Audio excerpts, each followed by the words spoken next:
Chapter 1. All things considered, I've come to recognize that the nature of objectivity has to be a relative concept in the eye of the beholder. I would imagine this to be a paradoxical observation, yes, but given my present condition, it can't be entirely outside of the question to maintain such a thing. Solipseptic of me, maybe, but trying to look beyond the walls of my own reasoning these days, I can only see the fog of confusion and doubt where before there was a plain normality. Imagine that. Imagine yourself devoid of self-trust as your own instincts betray constantly. Imagine being cut off from the world of information due to the endless illusions of your own mind. And yet, I know he's real, and that somewhere out there, he is in that room, targeting me. Only me. I can't prove it, but I know it's true. Jennifer isn't real, and yet I saw her die. I watched it happen in those videos. I seen the pictures. Her torn Achilles heel and that unnerving amount of blood that seeped out of the wound. I saw the pictures, trophies, and mementos of the crime. I saw her once pretty face, now beaten to raw burger by my own bruised fist and that low-quality image with the horrible lighting. There are over 100 of these photos, and dozens of videos to complement them. Every time I delete them, they come back. In my phone, on my computer's hard drives, they just mysteriously reappear. Naturally, it was enough to conclude that this was the work of a psychotic stalker, one of those special types. Somebody with way too much skill with Photoshop and Final Cut, and a plethora of time on their hands along with a horrible demeanor, or sense of humor, or perhaps both. This would be a comfortable alternative, which is certainly saying a lot, I know. But then there came the dreams. The trances. That was when it really ate away at me. My constitution collapsed. Everything became blurry. The barriers of my logic-driven paradigm just faded away in face of this cognitive storm. Whoever or whatever was behind the Duality App, they were winning. Every time I closed my eyes, these dreams, lucid and yet staged against my will by Benson, haunts me like a guilty memory. I see her cat and the kitchen knife embedded in its skull. I see images of the broken window with the glass and blood all over the floor. I see those knife wounds on her, sadistically afflicted with surgical accuracy. The video plays itself over and over again with the clarity of a high-definition TV show when I sleep. It insists that it was me, and yet the only active memory I have of any of it exists in the data. Nobody believes me. But then, why should they? Benson is anything if not selective, and it covers its tracks well. How it managed to make the jump from digital to psychological, I don't know. If it is a stalker, these manipulative tactics transcend any form of sociopathy that I've ever read about. And it's been going on for months now. Ever since I lost to my own curiosity and downloaded that app. Suffice it to say, the program's implications were extremely enticing, to say the very least.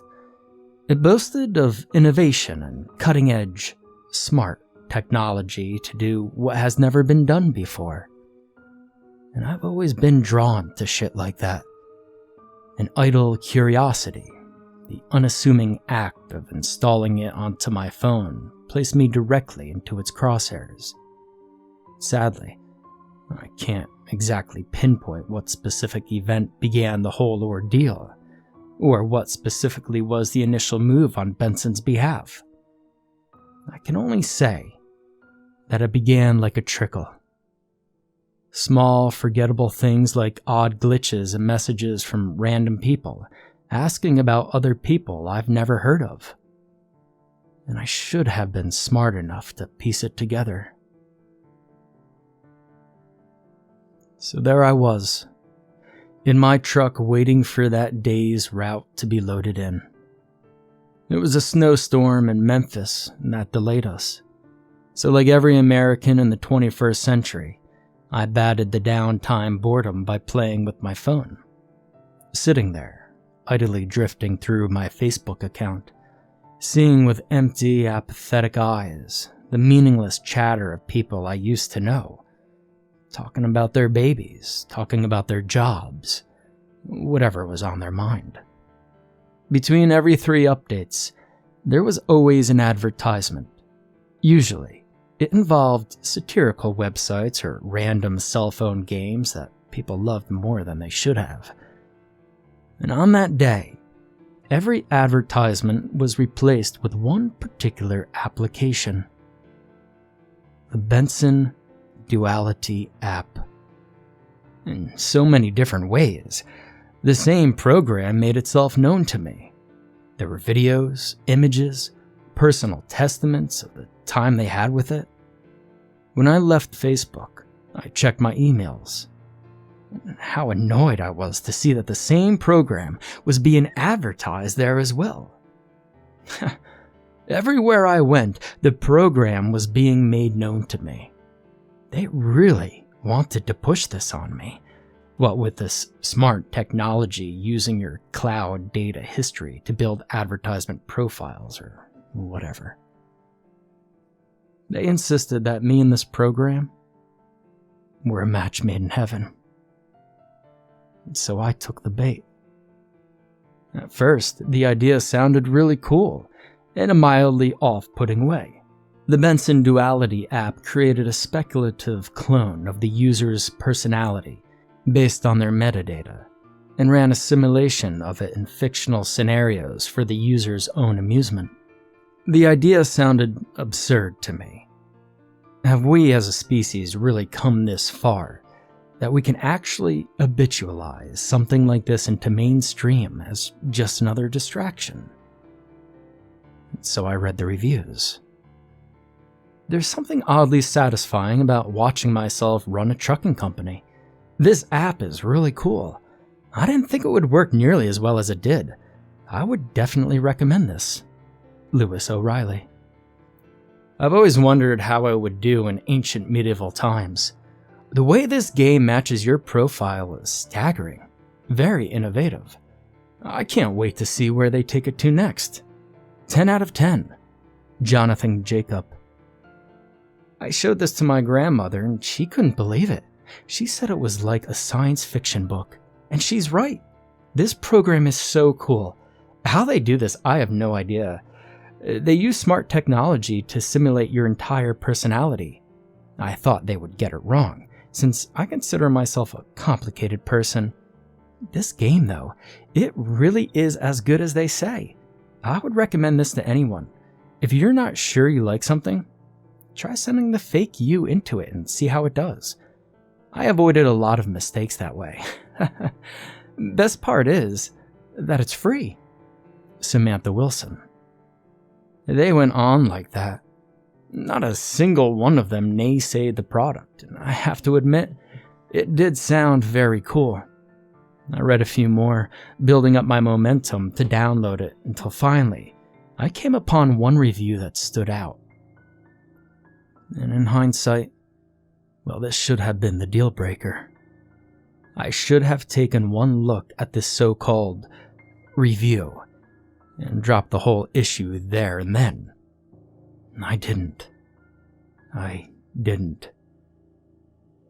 was lost in the noise, dumbfounded by the false light, locked away by the lies of false prophets. I'm cured now. I know this, for I am home. Benson is God. Followed by a bunch of random letters and numbers. Benson is God. Well, okay. So the program was good according to their consumers, but surely it couldn't have been that good, right? I disregarded that as an overenthusiastic idiot or a troll, and I downloaded it. It was remarkably easy since it downloaded and installed in less than 30 seconds. Brushing past the terms and agreement, I clicked Agreed and gave the program permission to access my phone's location. When the program started, it was just a green screen with a circular button that said, "Press here to start." I pressed it. I was greeted with a loading screen. Then a message popped up. "I will do the rest." And then my phone crashed. When I rebooted it, I saw that there were no traces of the app on my phone at all. Before I could mess around further and try to get the thing to function again, work kicked up, and I just let the whole issue go. It wasn't really worth my time. Later that day, I started to receive text messages by people called I've never met before. They were telling me things that felt oddly casual. I can't remember any of them, but for the most part, I told them every time that I wasn't who they thought I was, and that they've got the wrong number. They kept asking for someone named Frank. Maybe me and this Frank had identical numbers, save for one digit. By the end of the day, I had received 7 of these messages, and 3 out of them, my phone would freeze when I sent a reply. By the end of the week, I just stopped bothering. I had received 300 of them. So, a month later, I received a Facebook request from someone named Jennifer. She didn't have a last name, just Jennifer. I didn't know anyone by that name, but she was really cute, so I accepted it. I didn't pay it any mind at all until a couple of days later when she started sending me messages. I was on a break from my route and was eating lunch in the parking lot of McDonald's when my phone vibrated. She communicated with me as if she knew me for a long time. "Babe," it said, "we have to talk about your brother.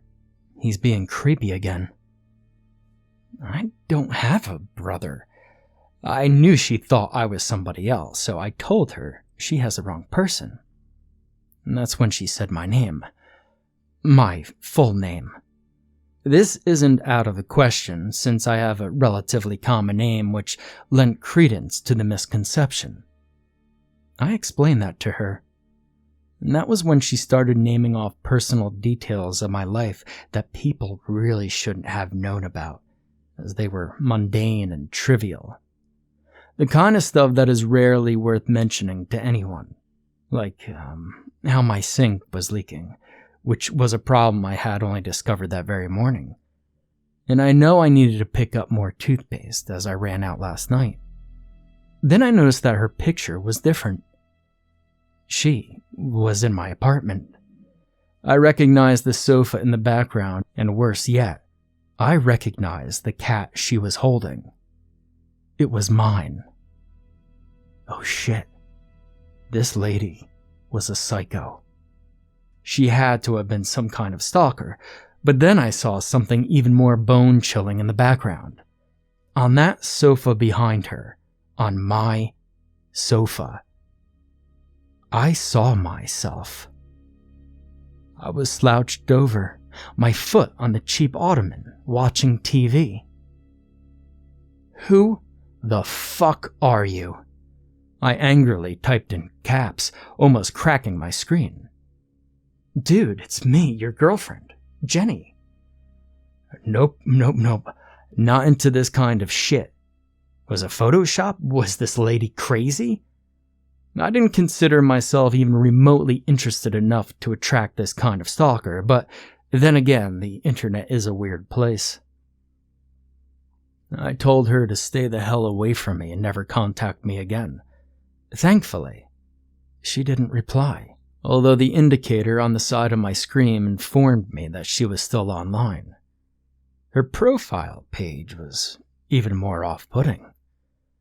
It was filled with pictures of her and I, and updates that involved spending time with me.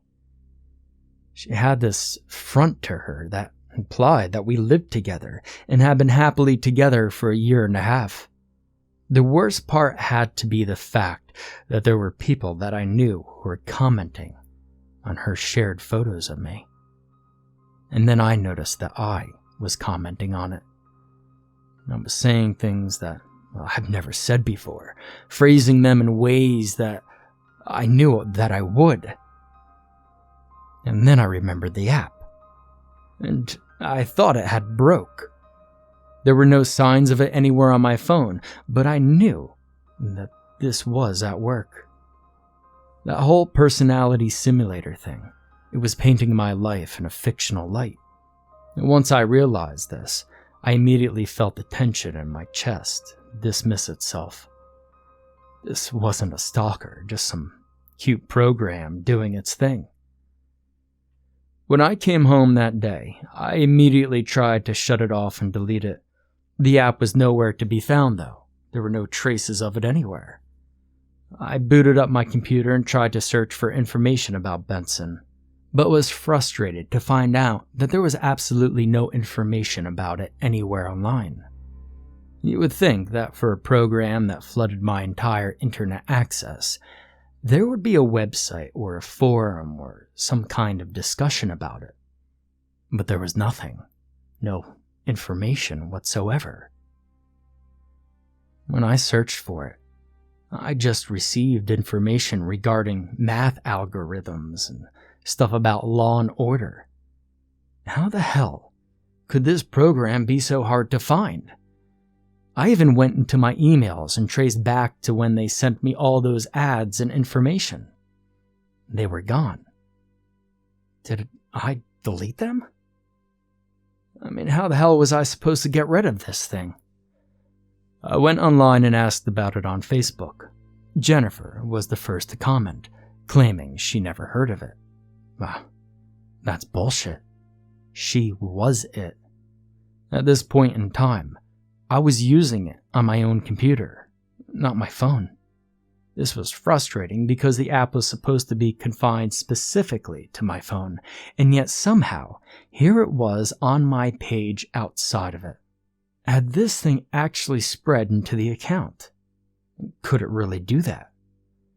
I replied to Jennifer in as formal a way as I could. I didn't know what else to do, and this really was the last option that I could think of. I appealed to her programmers, hoping they would recognize it and call the Benson program off. I told them to unsubscribe me, and it was becoming intrusive on my life and starting to obscure my social life. My hope was that the response would be a direct and complacent one. Instead, the response was a direct message from Jennifer about a minute later. I'm going to attempt to manuscript it, but it's subject to inaccuracy as I'm doing it from memory. Babe, are you feeling all right? Okay. Jennifer, the fun is over. I need this to stop. I know this is the Duality app. Tell me how to deactivate, please. What are you talking about? You know what I'm talking about. Get off my account. Okay. What's your name? Jennifer, what is wrong with you? Are you okay? You're not real. I don't know anyone named Jennifer. I downloaded the Benson Duality app a while ago through my phone. Since then, you've been invading my privacy and messing with my Facebook account, and I don't appreciate it. How do I get in contact with somebody? What is wrong with you? Look, seriously, cut the crap. I'm tired of this and I don't want it anymore. You got it? Deactivate this thing. Look, I know you're stressing out. I'm in Chicago, so I can't really talk to you for long. Do you want me to call you? It offered to call me. That stopped my frustration in its tracks. This thing, this program that somehow doctored images from my life with startling detail, was offering to call me. I was afraid that if I said yes, it would actually call me, and that I would be talking to this Jennifer, and it would know me intimately. It freaked me right out, but despite the creepiness of it, my curiosity was stronger. If this was a bluff, I was determined to call it. And so I responded, yes. There was a pause, then the subtext beneath my message notified as read. 2 seconds afterwards, my phone vibrated on my desk. It startled me. When I picked it up, I was expecting to see an unknown number from an out of state. What I saw instead was just, well, it was downright fucked. It was a picture of Jennifer. Pretty, smiling, and holding my cat. It was labeled Jenny. I picked up the phone with a shaking hand. Reluctantly, I pressed receive call and said nothing. I listened closely, looking for something like breathing or anticipating a girl's voice, asking how I was with genuine concern. But there was nothing. There was nothing for all of 10 seconds. And finally, the eeriness of the situation was more than I could stand. I had to break the silence. Hi? My voice through their speaker had to have triggered some kind of feedback because my phone immediately flooded with that unbearable high-pitched squealing noise. Like when you hold your microphone too close to your speakers. I could hear things falling over at the other end of the line, even with the feedback blaring over it.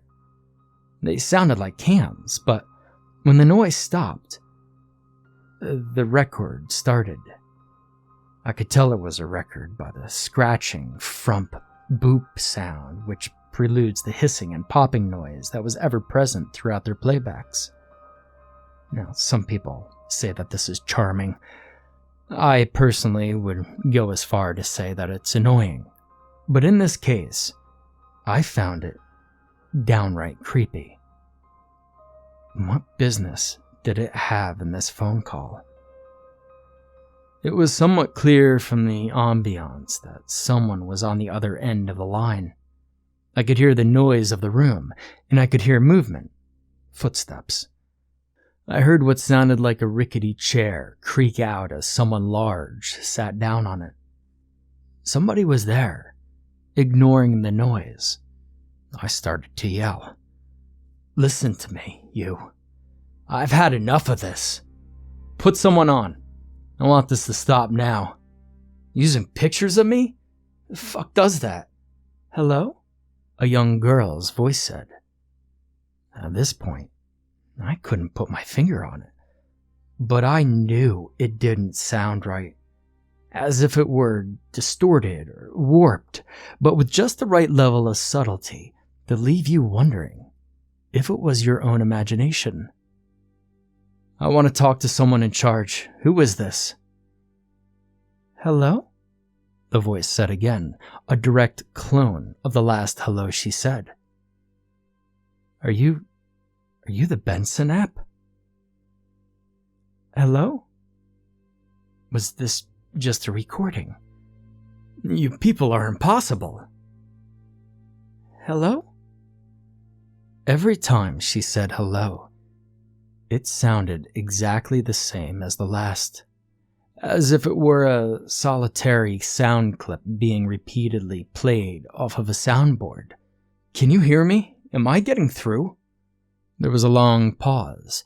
The popping, the hissing, the white noise of the record player continued to carry on as the unseen record continued to spin. I couldn't say exactly when I noticed it, but I could hear a new level of strangeness to complement what I was hearing already. It was quiet, barely audible. It sounded like radio chatter. When I did hear it, I listened for it intensely, trying to make it out through the faint hissing and popping. It sounded like a broadcasted a radio conversation, audible only through human-sounding tones. For the briefest moment, again, with a quiet subtlety so easily distinguishable as my own imagination, I heard my name mentioned, Or at least, I thought I did. I couldn't tell because it was so damn quiet. I didn't know why, but it sent chills down my spine. There was something so peculiar about this ambiance I was hearing through my phone. And then, like a switch, that record player noise came unbearably loud then. Hello? Same sound clip. Somebody had turned the volume to full capacity. I almost dropped the phone when it broke out. That earlier suspicion I had about it being a warped sound clip became confirmed. This voice was coming out of the record player, but why? Is this a prank? Is someone putting you up to this? Boop, boop, boop. The call disconnects. In that last attempt at saying hello, her voice began to slow down before cutting off. Like the record was being turned off. My computer speakers made a popping sound. Another message pops up in me and Jennifer's chat log. Why aren't you answering the phone? I replied. I did answer. Why won't you people answer me? I want you to stop this. Take me off your list. Unsubscribe me. Unregister me. Whatever it is you idiots are doing, get me off of your program. I, name removed, formally decline further service from the Benson Duality App. How's that? Is that clear enough for you? Okay, I'm done with this. Get some rest. I'll call you tomorrow. She immediately signs off, and I was at a loss. My entire news feed was loaded with fiction. Even the news events were fake. The dates were inconsistent. The times were either in the future or years ago. I read it all in disbelief. So, this was Benson, huh? The innovative phone program. I looked up the program again on a search engine only to come up short again. No sign of the Benson app anywhere. What I did notice, however, was a drastic shift in my search history when I typed in the keywords.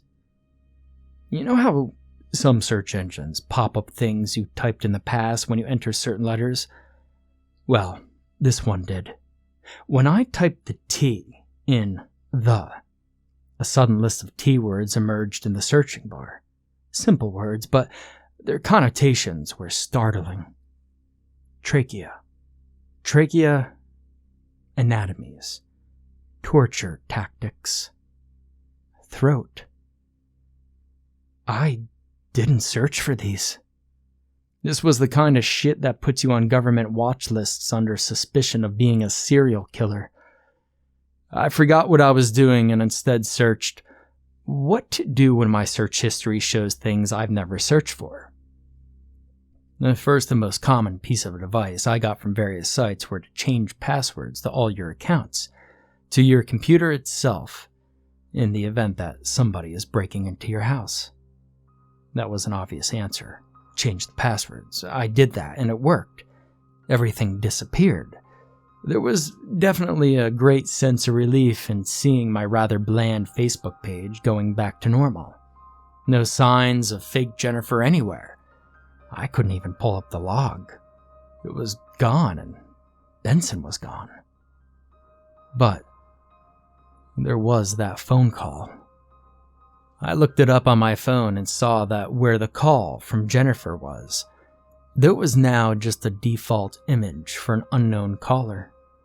I called the number again and was relieved to be answered by a recording that informed me that the number I was dialing wasn't in service. I don't care how any of it happened. I was just glad it was gone. Chapter 2. 2 months later. Now, I'm driving home and I get a phone call. At this point, nothing regarding that app was on my mind. So when I heard what the call had in store for me, it fucks with me to the point that I almost crashed my car over it. The call is labeled as a blocked caller. Reluctantly, I answer. What I hear is madness. and I answer, "Yeah?" The response is completely nuts. At first, I hear distorted radio chatter, but then the sound of a woman screaming. It's fading in and out of the fray. Her cries were absolutely blood-curdling. The pain in her made me forget what I was doing. It slowed down, getting lower and lower pitched until it stops completely. Then it started back up again, and so did the screaming. Slow at first, building into a normal speed. Then it dissolved into what I could vaguely identify as the hissing and popping of a record player. And I hear it again. "Hello?" It was the same sound clip as the last time, warped and distorted, with an old-timey feel to it. Her voice sounded innocent enough, but that quality, it was absolutely identical to that night. It drove chills down my spine again.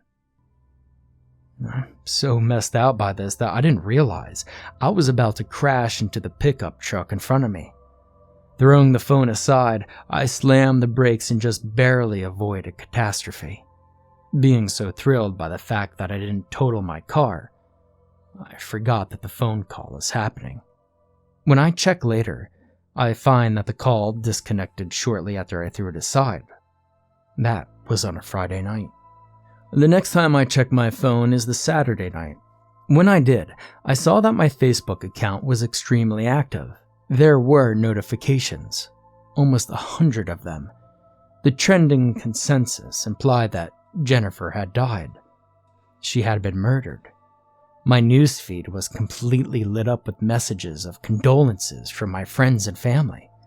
People were saying that they were going to be there for me if I needed anything.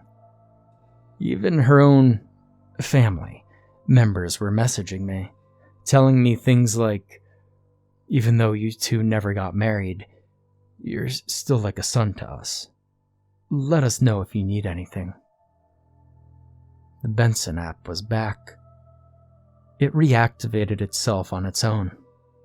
The nature of this issue should have enraged me, but instead it simply made me feel cold inside. I already had reasons to believe that this program, or whatever, wasn't as innocent as it initially led me to believe. Then I saw the chat log. I could see that there was a conversation between Jennifer and I which took place just last night. The context was startling, to say the very least. The manuscript is from memory, so again, sorry if it doesn't seem very accurate. Me. I can see you. Now attached to this, I, as in fake me, posted a picture of her in the window of some house I've never seen before. She was looking out of it with a look of unadulterated terror. She was holding a knife. "Are you nuts? I told you to leave me alone. I'm calling the police." "We talked about this, Jenny. They can't save you. I'm coming." Jennifer responds. "Go away." "Oh, my darling fiancé. Can't you see? This is just as God intended it." The next message in the thread is a picture of her front door. The frame was torn apart as if the door had been broken down. Ahead of the threshold, there was a staircase. And then I write, "Oh, Jennifer, I could smell turkey. Were you cooking a big dinner? Hey, remember when we first met? I asked the school chefs for turkey melt and they made me a tuna fish sub instead. I was so angry. I asked them how stupid they could be to screw that up. You don't know me very well, but I sure as hell knew you. I've been crushing hard on you the whole semester, and you couldn't even remember my name. But you were standing right behind me in line, and so I acted twice as angry because, for some reason, I thought it would impress you. And you saw right through that, because you already had some idea of who I was, given that the group project about Edgar Allan Poe. Don't you remember?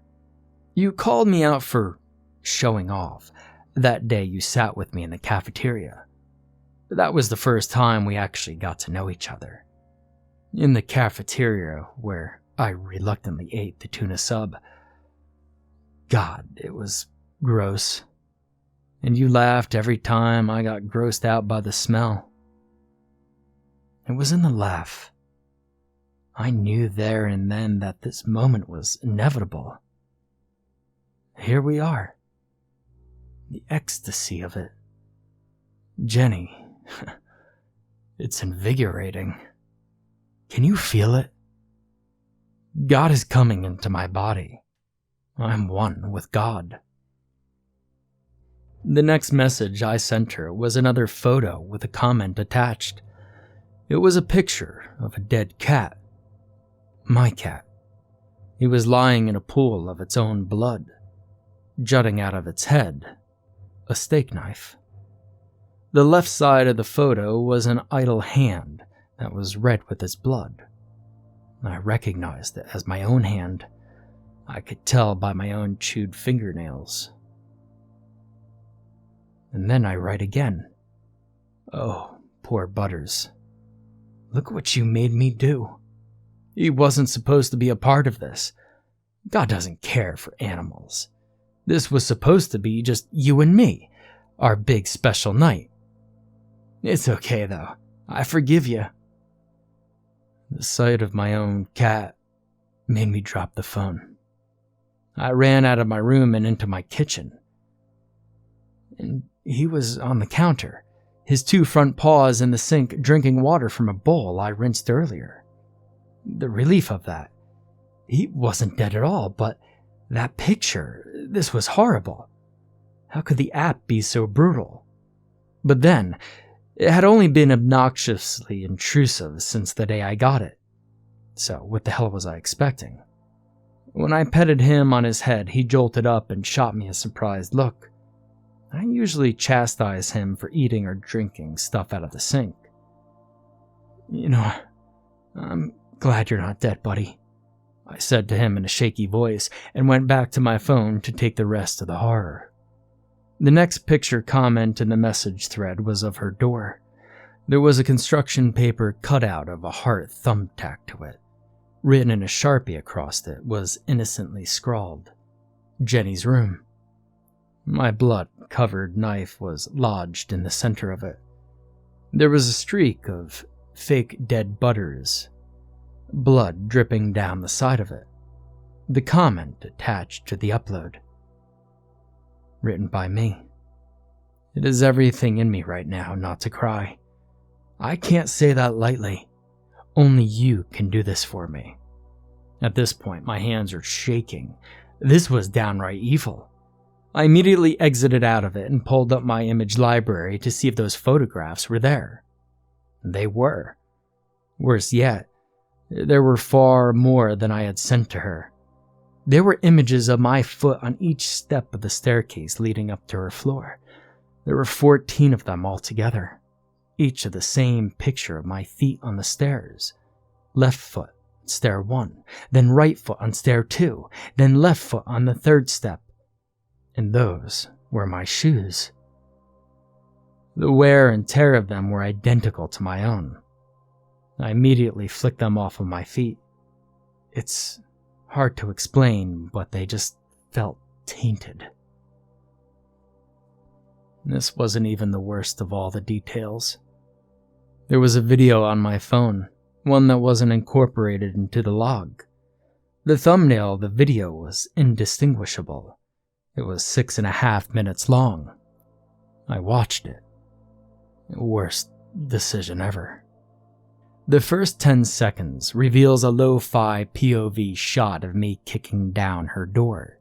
Each step sends desperate screams on the other side of the door, and I recognize that voice immediately as the scream I heard on the phone call on my drive home from work. On the third kick, my own voice comes out into the audio. Oh, come on, babe. I know it Spoke with such a casual tone, like there was nothing wrong with it at all.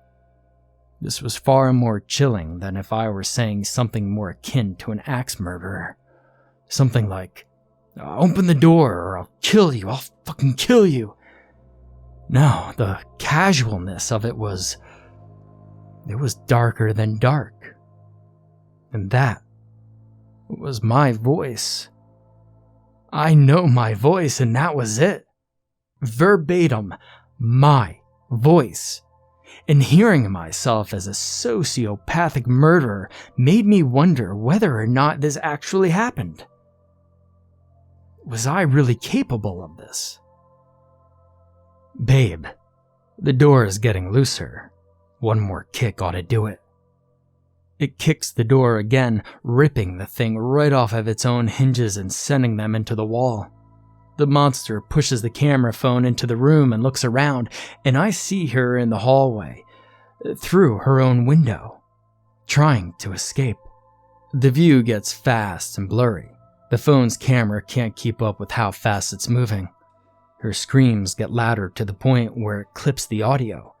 I hear punching. She gasps, like she got the wind completely knocked out of her. No longer screaming, she's now just moaning and struggling for breath. When I hear her try to scream, my hands go from shaking to downright rattling. A knot formed in my throat and my stomach turns cold.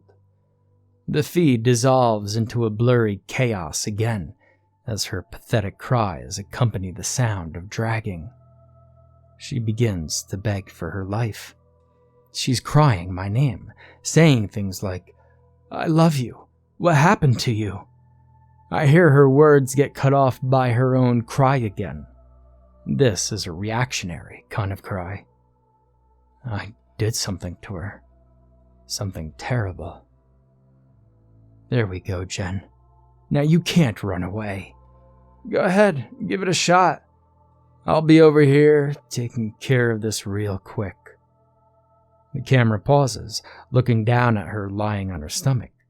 She's reaching over and touching her ankles, and they're bleeding uncontrollably. The monster, pretending to be me, slashed her Achilles tendons. My mouth turns completely dry as the camera quickly turns with a fast motion. I can hear it breathing heavily into the speaker. Then I hear clunking. The camera is positioned onto an elevated surface where it depicted a perfect angle of her. She's trying to crawl away, leaving a trail of fresh blood behind her. "Oh, no you don't, babe," it says as I see myself enter the shot of the video. And it's wearing the exact same clothes that I'm wearing at that moment. It kicks her right in her ribs, then kicks her again and again. It kicks her so many times that she stops struggling. She's just choking now. She grabs at its leg, which the horrible thing slaps away to the ground and proceeds to stomp on it. And I hear her bones crack. This was me, committing these horrible acts to this person. The realness, the shockingly clear details, everything was pure unadulterated reality demonstrated right there on my phone. And me. That was fucking me. Same clothes, same hair, same slightly hunched posture. My shoulders tensed the same exact way I see them tensed every single time I looked at them when I washed my hands in the bathroom. Me. This was proof that I did something terrible, but there was no point in time where I recall a lapse within my own consciousness outside of my being asleep. But that was me. So when I strongly emphasize what I did, I hope you will understand why what happened next made me cry like a child. It just broke me. The video continued, showing it was still holding the steak knife. It crouched down next to her, brushed her hair aside, and, well, oh fucking hell, it started to use the knife. I can't. I mean, how could a person do that to another person? How could humans be so fucking depraved? How? I threw the phone down and ran to the bathroom and puked. I screamed like she screamed, and I screamed for hours. I washed my face. I looked myself in the mirror, trying to see a detail that didn't match the me in that video. And everything was spot fucking on. How long did I stare into my own reflection? How long did I question my own identity? How long did I question everything I knew about myself, desperately accounting for my every action of the day? How long? It's really hard to say. It was like blacking out from too much drinking. At least until the phone began to vibrate again. That much I can recall. I could hear it in the other room. It was loud against the wooden desk. I staggered into the room with a new sickness akin to being wasted, and I sank into my chair and picked up the phone and looked at the screen. Blocked caller. I knew in my now racing heart that this was the one responsible for the video. This was Benson. I answered and started to plead into the phone. Please, for the love of all that is good, please leave me alone. You've had your fun. I'm done. Hissing, popping, white noise, the record player. One-word answer. Hello? The same exact sound clip. It was warped, distorted, the speed slowing and speeding up. It was Jennifer's voice. I heard her enough in the video to make that distinction. There was no doubt about it now. No, you people are monsters. How could you think that it's okay to do that? Hello? I couldn't respond. That hello was painful to hear. It was just too unassuming, too innocent. Hello? Please stop saying that. I murmured into the phone. I know you can hear me. I know what you're doing. You can't get away with this. Boop, boop, boop. The call was disconnected as that final hello began to slow down. I could hear somebody chuckling in the background. It was hard to determine the gender of that laugh, and I stared at the phone in my hand for a long time. I didn't know what to do. The screaming. The thing that was me. Everything was so horrible. I began to close my eyes and try to remember it as if it really happened, but nothing would come to mind. The phone rang again in my hand. Block caller. I pressed the receive call. Hello? It called me 18 more times that night. By the 5th, I stopped answering. By the 9th, I turned the phone off. Chapter 3. Over the next couple of days, the number of pictures in my phone increased. The pictures were of houses I've never seen and of people I've never met. They didn't realize they were being photographed. They were all young women around Jennifer's age and description. This was real hardcore stalker stuff. It would appear that Benson is trying to simulate that I'm out for another kill. It took a while, but I did manage to calm down to the point where I could test out some theories. I looked up Jennifer's murder online, and the information was all over the news websites. They label me as the steak knife killer and turn it into a real media fiasco. There was absolutely nothing about it on the television, though. You would figure, if the world on the internet was at a standstill about a new serial killer, it would be all over the news too, but there was absolutely nothing about it on the television. just stuff about terrorism and celebrity scandals. And there was comfort in that. The reality of the normal world was still in place outside of my own access fake world. But still, Benson was at work. There had to be a way out. Later that day, I called my mom and asked her if she had ever heard of Jennifer or the steak knife killer. She said no and asked me why I would ask. I told her about what was happening, leaving the videos and photos out of it. Not that I thought she would have any ideas, but it was still nice to hear that she had no idea what I was even talking about and just assumed it was hackers or something. That was fine.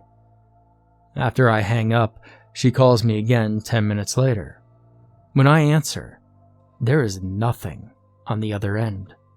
Assuming this was just her accidentally pocket dialing, I hang up the phone and went back to perusing the internet for anything similar to my case.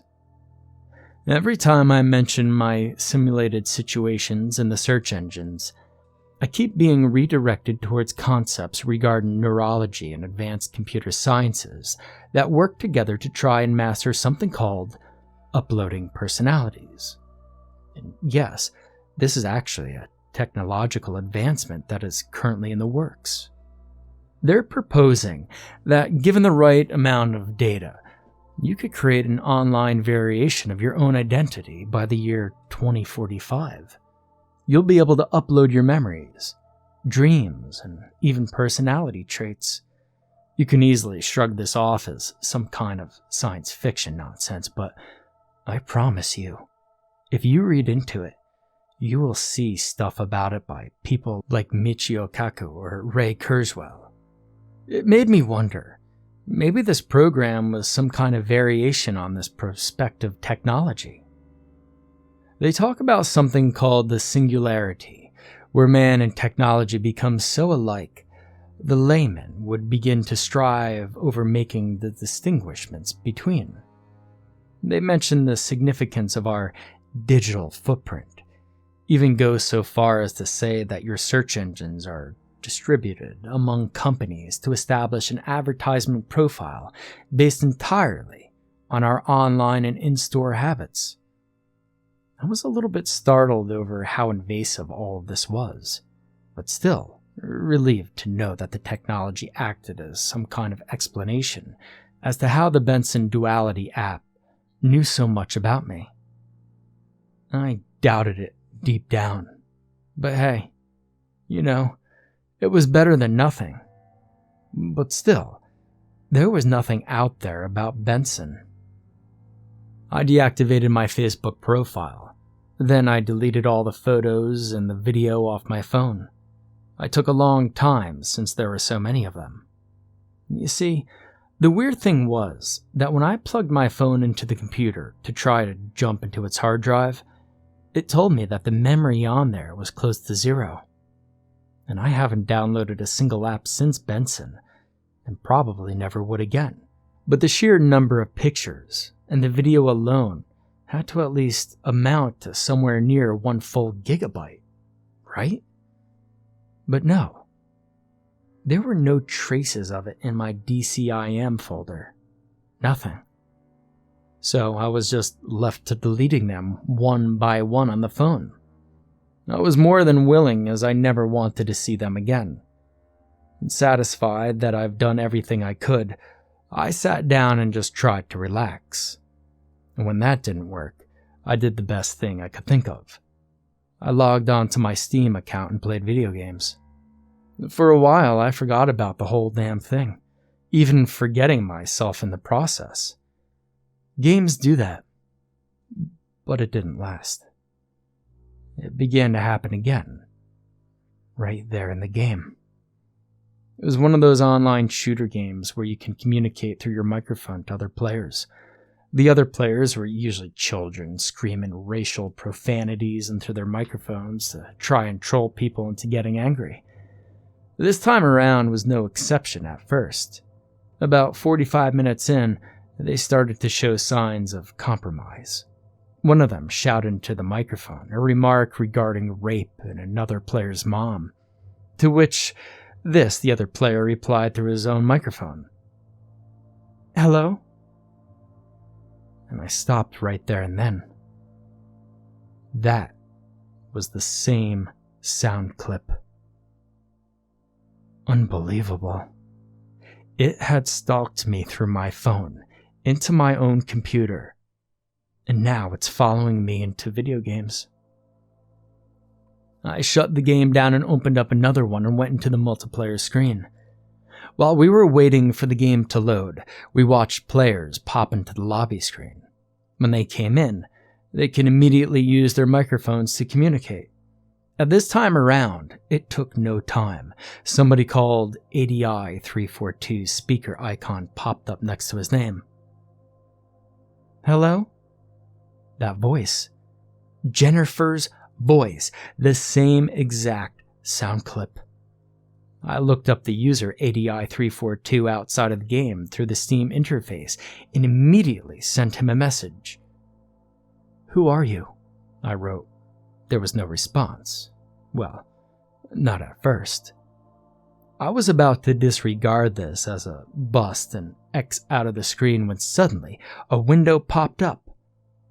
ADI 342 wants to use audio to chat with you. My blood turned cold. Before I clicked yes, I heard my own phone go off behind me.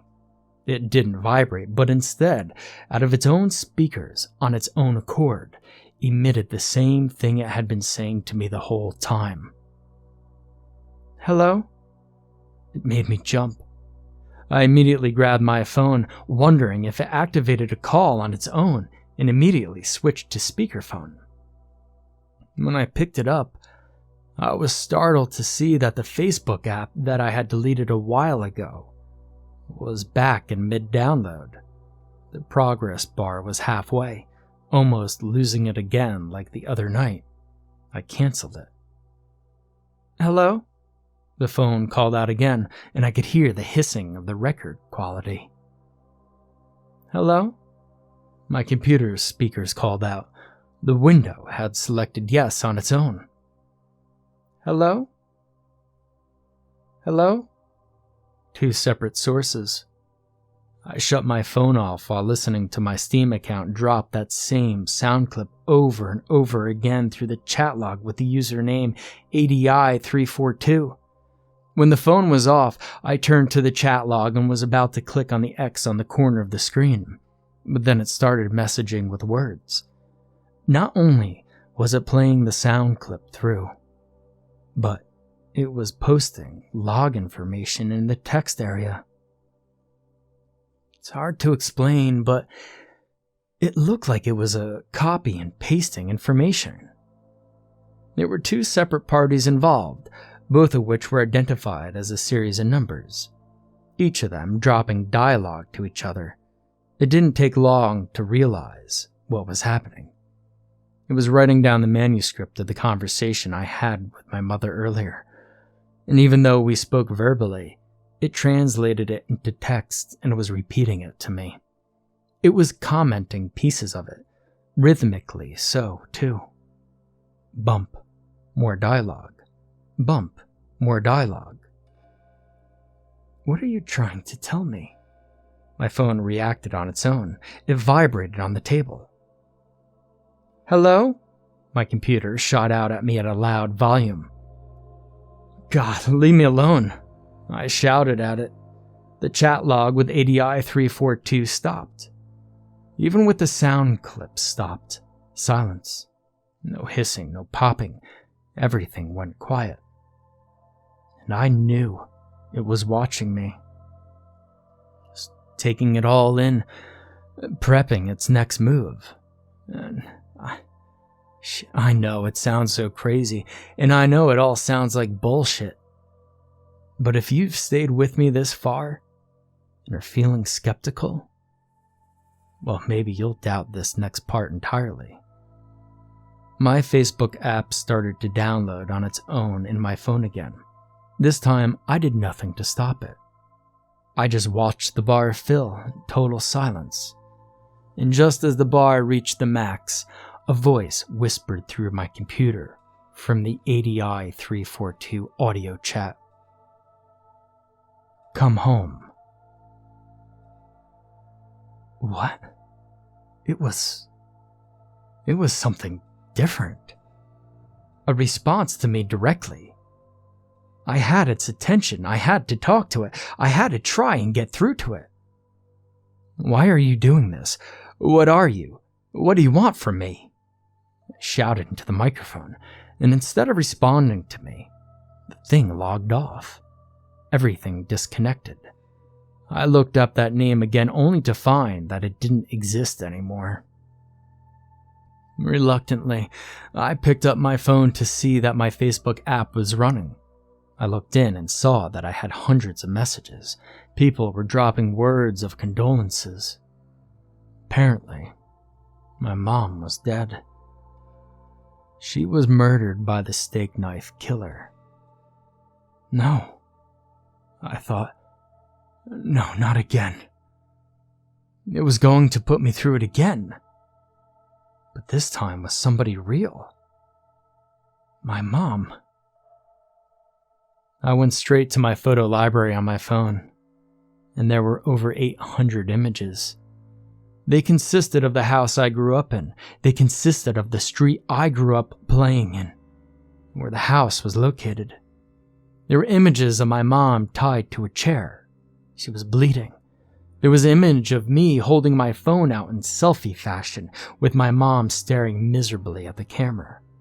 The life in her eyes faded to the point where she looked barely alive. Her throat was covered in blood.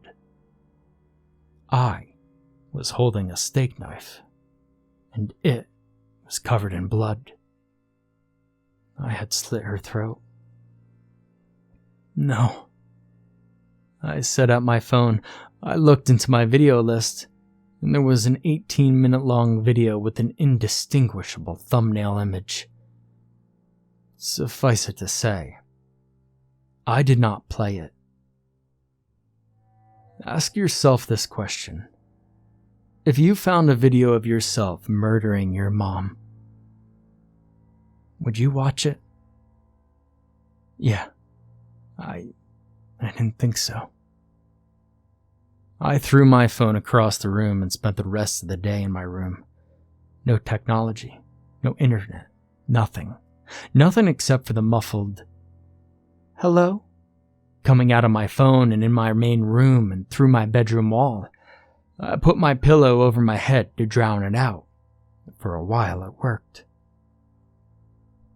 I must have fallen asleep because when I took the pillow off of my head, the sun had gone down. And I wish I slept longer because when I woke up, I could hear my phone making noise. It had activated the video. I could hear the audio from where I was. I could hear my mother's voice crying out, asking why I was doing what I was doing. I could hear my voice assuring her with cool, light-hearted certainty that everything was as it was supposed to be. That hit me like a lightning bolt. I ran into that room and grabbed the phone, looking to turn it off as soon as possible. When I had it, I saw the footage of my mom lying on the floor of her basement. The steak knife was sticking out of her throat, and I was screaming mindless insults at her. My jaw went limp at the sight of it, hanging open. I turned it off and threw it on my couch, and I put all the blankets and pillows that I owned over it to muffle it, to drown it out. I will never watch that video. And that's when it came active on my computer. The video activated on its own accord and started playing the very same video. I pulled the plug out before it could even pass the 10-second mark. And that's when it came on my television, grabbing my head like a lunatic. I cried out, "Why are you doing this to me?" And I unplugged my television too. I was positive that I would probably never plug it back in. It no longer had a way of watching me, and I felt relieved in the silence. Then the phone began to play the sound clip under the blankets again. "Hello?" Even under all the blankets, it could still be vaguely heard. I didn't sleep for a long time that night.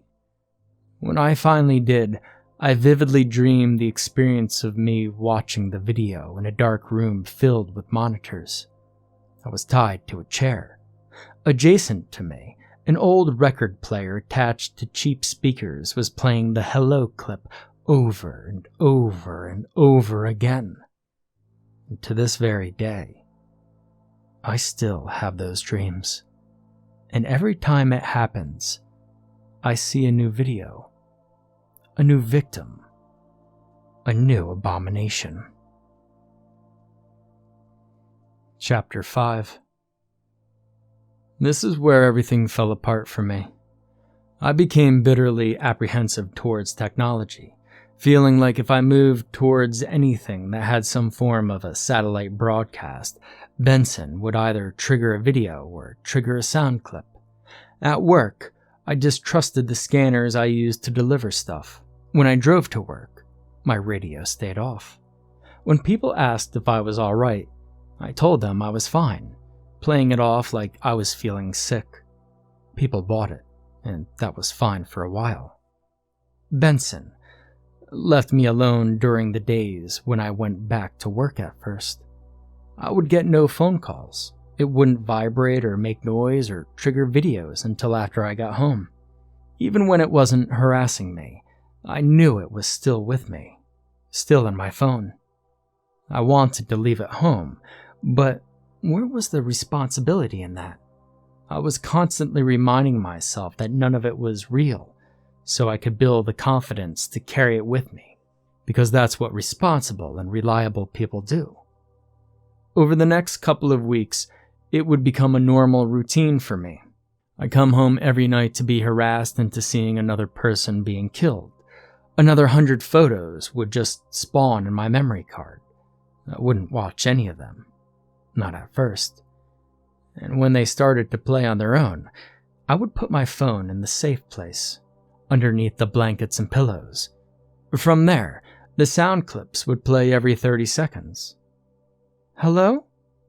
Over and over again. Each time I hear it, it hurts my head.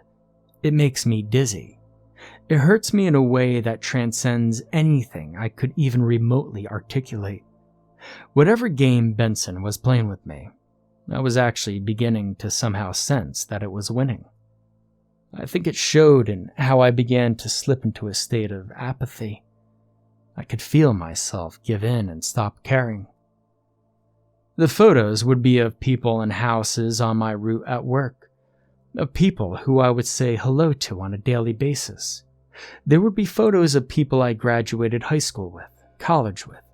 Some people were like Jennifer, not real.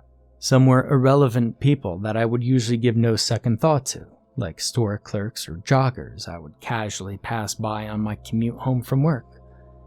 It all became routine, and soon it blended together.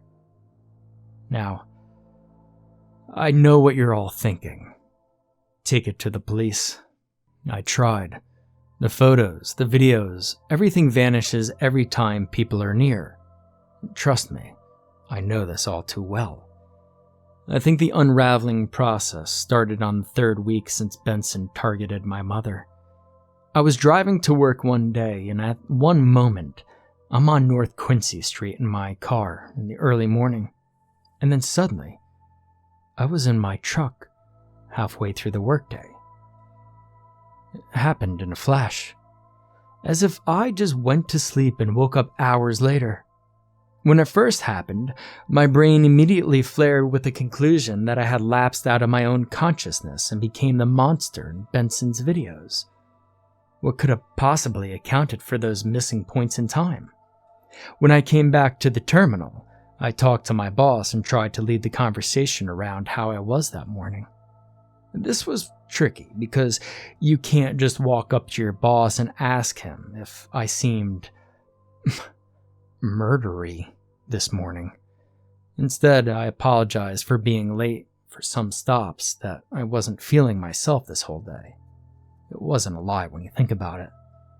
He told me that I did just fine, that I was actually on time for all of them. And so, I lost time. And yet I didn't do anything out of the ordinary. I didn't know if I should have just been afraid or relieved. It wasn't until I got into my car after work that I noticed that the phone producing the noise.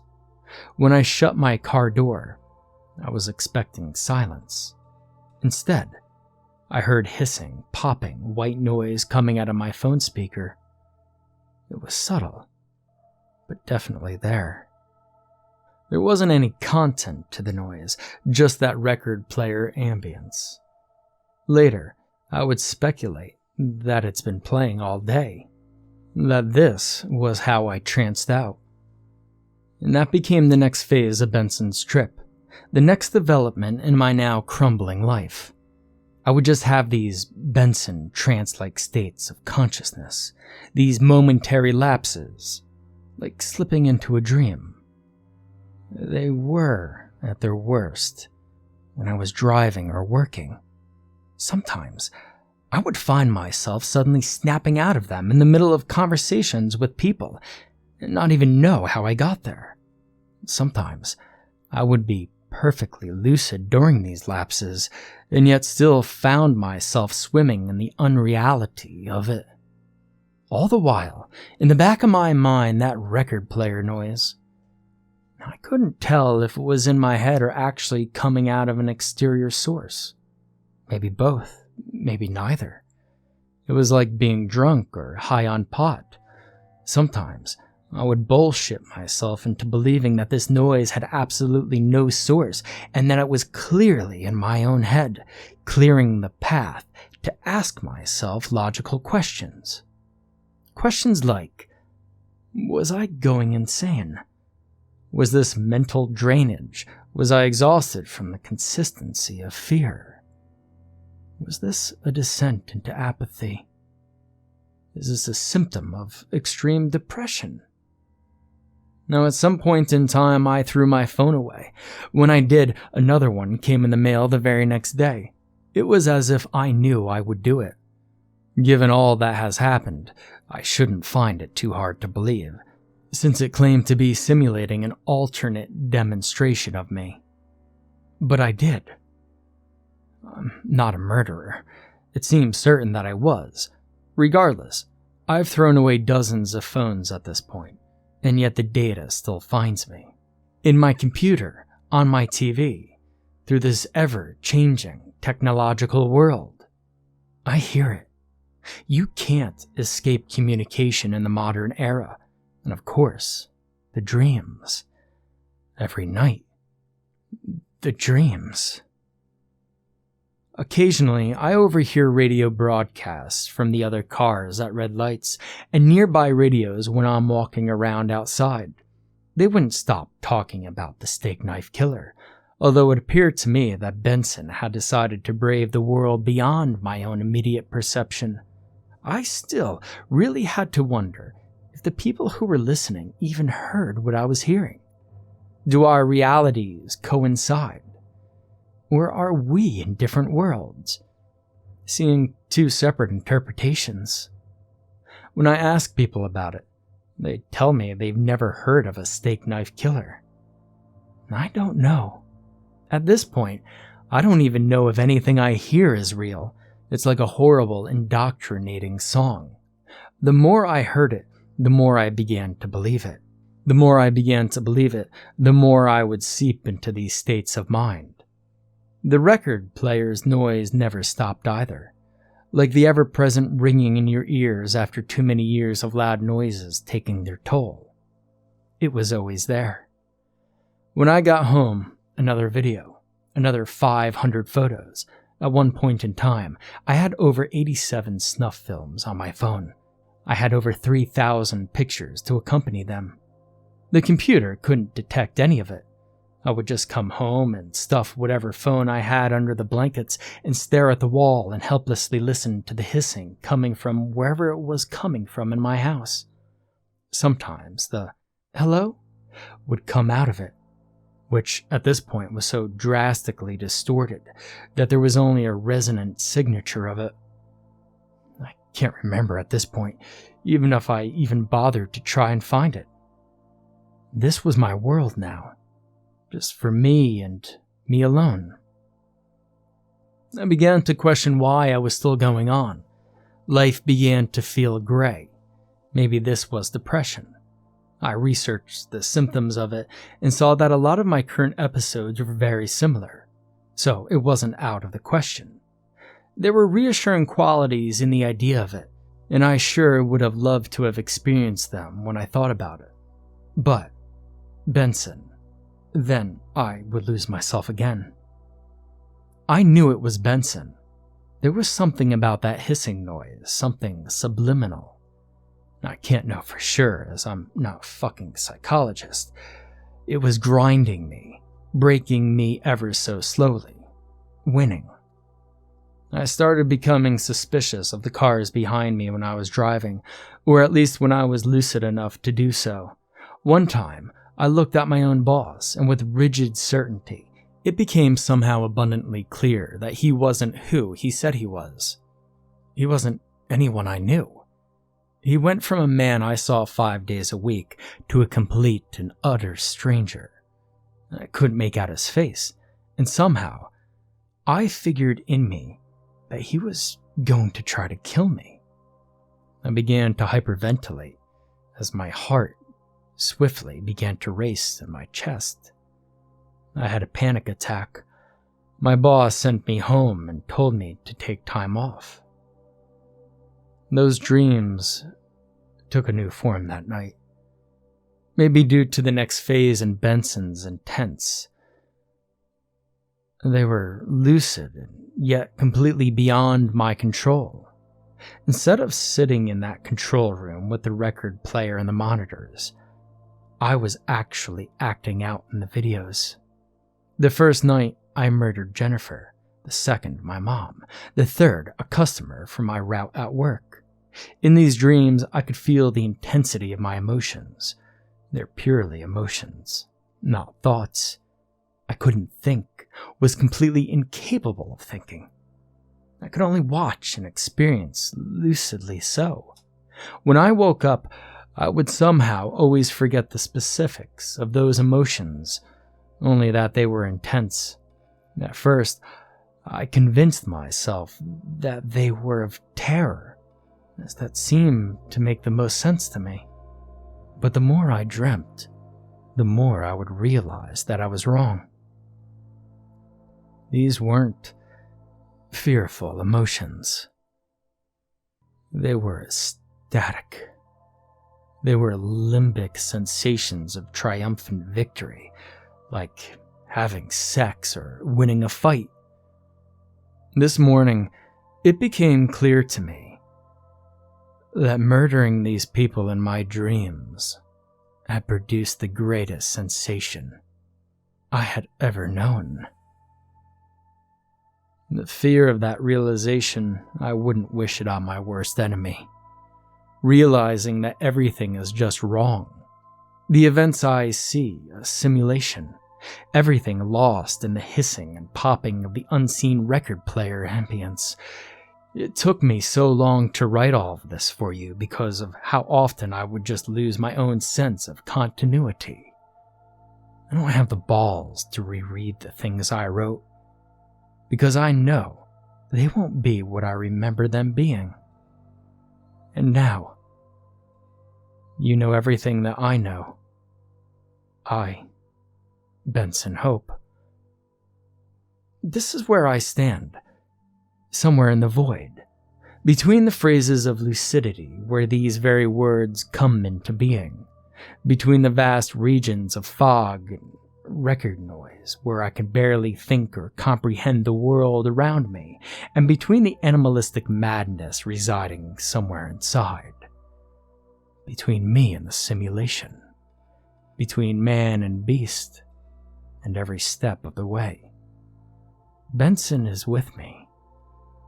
Benson is within me, showing me sides of myself better left unexplored. I will keep you posted. Chapter 6. Sitting in my house, I'm staring at my television, seeing news stories about murders. I wonder if the simulation behind all of this world would end in me watching myself go to jail through the screen. If you think about it, wouldn't I be a prime suspect in all of this? But it never happens. It is not what Benson desires. I was never mentioned, even when I saw my mother's picture on the television when they reported her death. I was expecting to see myself in an interview, or at least be mentioned by my name. There is nothing about it. This is just how Benson intends it. Sometimes, I realize that everything I am watching isn't really there. That the TV is not really turned on and I am blankly staring at a dark, vacant screen. I would say that the worst scenario of this was when a cat stepped on the power button of the controller when it was walking across the table. To see the television turn on amidst the hallucination slaps me right back into reality. And when it does, I don't know anything. I lose all cognizant function when I got it back. I have a panic attack and I had to spend half an hour in the bathroom splashing my face with water to ground myself back to reality. When I see myself moments later, I realize that who I am looking at isn't really me. I don't care though. And oh yes, this is how it ends. I thought to go online and to look into seeing a therapist, but then it occurred to me that this would be a meaningless gesture. What would I say? I hear enough about doctor-patient confidentiality to assume that regardless of the crap I muttered to him or her, Benson, I would have to worry about him trying to send me to the loony bin. But still, he would peg me for a psychopath either way. That was certain. This app isn't real. There's no verification of it except for what I see. Even when I tried to show things of it to my mom once, the pictures just go away. They vanish. Benson is too smart to let this be seen by anyone other than me. If I sought therapy, who knows what would happen? At worst, I would probably just see myself murder the doctor in my dreams. Chapter 7. January 27th. Today I bought a webcam and tried to use it to record a video playing from my phone. It was one of me murdering someone I think I knew. When I played it back, I would get an error message. The file would corrupt, and then it would delete itself. This didn't surprise me. Afterwards, the computer would downright stop reading the webcam's USB. Benson was too smart to let this be seen by anyone other than me. I did get a chance to watch the video, though. For the first time since Jennifer, I watched the whole video. Even though it was just for the sake of gathering evidence, I watched it, took in every frame. Just like the dreams I experience every night, I received that perfect ecstasy, just by its mere insinuation. I watched another video, then another. Then I watched another, forgetting about the webcam entirely. Chapter 8. March 21st. Benson is killing me. I know this. He doesn't have the means to do it physically, but he knows well how to deconstruct my mind, fuel me with paranoia, enforce my depression, and destabilize my ability to verify anything. I don't know if any of the information I'm receiving most of the time is doctored from Benson to coincide with my own fears. My wits are done. I feel only how Benson wants me to feel. After 5 months of it, I forget about the important things. I stopped taking care of myself. No more indulgences, no more eating. I would piss myself while sitting in front of a static-filled television, seeing things that weren't there. I stopped showering. Benson. I stopped feeding the cat. I stopped seeing the cat. I put in some last-minute vacation days, which my boss was more than happy to give, seeing as he's been dealing with so many complaints about how the customers are weirded out by me. Even Benson. My fellow workers at this point are weirded out by me. He is weirded out by me. Benson. When the vacation days are up, I don't come back to work. At this Benson point, what does it matter? I'm sure Benson doesn't care either, after all. Benson is God. I'm watching videos now. I'm watching them all. I don't know if I'm seeing them through my television or through my computer or phone. I don't know if I'm awake or sleeping when I'm watching. I don't know. I don't care. Benson doesn't care. When the video is played, I am there. I am in the video. Just like the dreams, we have bridged the gap. Dreams are fleeting. You forget it straight away, but Benson, you don't forget the immediate memories of awakened consciousness. Those stay. Now we can rest in this forever. Regardless, the means are irrelevant. There is true oblivion here. I am alive, beyond institutionalism, beyond abstraction. Outside the videos, nothing matters. I don't care. Benson doesn't care. After all, Benson is God. Chapter 9. Somewhere in time. What happened? Where are the videos? Benson?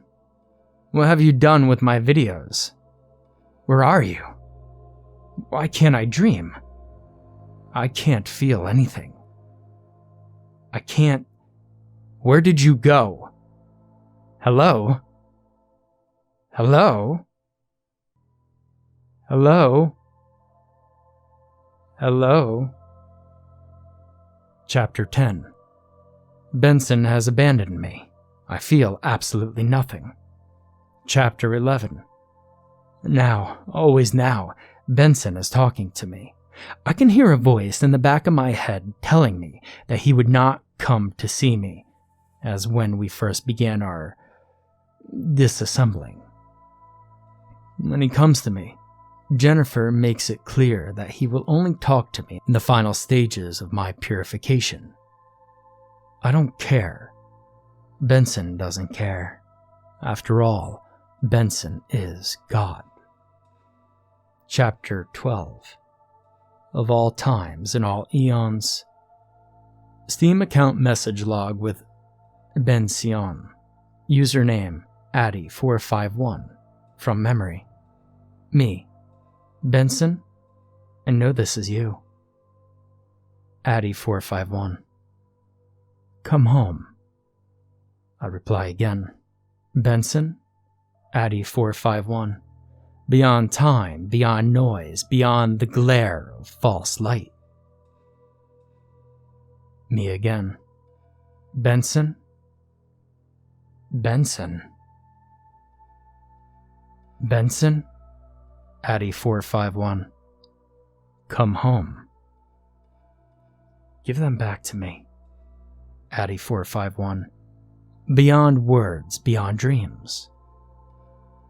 Give me back my dreams, Benson. Addy451. Come home. I feel nothing. I feel dead. Addy451. You are with God now.